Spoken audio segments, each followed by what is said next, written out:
গাড়িতে তোলার আগেই দীপা কিন্তু রুডিকে আর কুন্তলাকে হাতে নাতে ধরে ফেললো। হ্যাঁ বন্ধুরা, অনুরাগের ছোঁয়া সিরিয়ালের আগামী পর্বে ঠিক এমনটাই হতে যাচ্ছে। কুন্তলা সোনাকে ফোন করে বলে যে আমি কিন্তু তোমার বাবার খোঁজ পেয়েছি, তুমি তাহলে আমাদের সাথে চলো তোমার বাবাকে আনতে। সোনা বাড়িতে মিথ্যা কথা বলে কুন্তলার সাথে বেরিয়ে যায়। ওখানে রুডি কিন্তু ড্রাইভার সেজে বসে আছে, সেটা সোনা নিজেও জানে না। সোনা জানে না রুডি থাকলে তার কত বড় বিপদ সামনে আসতে চলেছে। এদিকে দীপা যখন সোনাকে জিজ্ঞাসা করে তুই কোথায় গিয়েছিলি, সোনা কিন্তু উত্তরে বলে আমি একটু বেরিয়েছিলাম, আর তোমরা আমাকে কেউ এখন ডিস্টার্ব করবে না। এদিকে লাবণ্যর জন্মদিন পালন করছে বাড়ির সবাই। পালন করতে করতে দীপা একটা ভিডিও দেখে যেখানে একজন ব্লগ করেছে আর বলছে আমাদের এখানে একজন নতুন অতিথি এসছে। তারপর সে সূর্যকে দেখায়। দীপা সূর্যকে চিনতে না পারলেও তার মনে একটা খটকা হয়, সে ওখানে যাওয়ার জন্য বেরিয়ে পড়ে।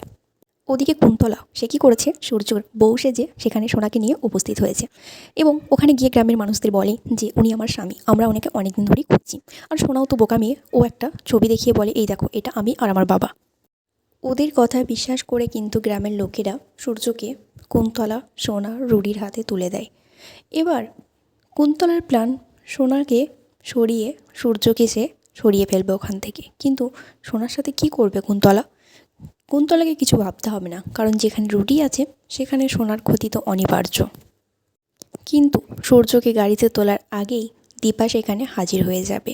দীপা গ্রামের মানুষদের কাছে জানতে পারে যে সূর্যকে কেউ একজন নিয়ে চলে গেছে, কেউ একজন মানে তার বউ নিয়ে চলে গেছে। দীপার তখন সন্দেহ হয়। ঠিক সেই সময় সূর্যকে যখন গাড়িতে তুলতে যায়, কুন্তলাকে আর রুডিকে কিন্তু দীপা হাতে নাতে ধরে ফেলে। তারপরে সে সোনার খোঁজ করতে শুরু করে, কিন্তু সোনাকে সে খুঁজে পায় না। এরপরে আমরা দেখব সোনার কী হয়। তো বন্ধুরা, দেখতে থাকো অনুরাগের ছোঁয়া।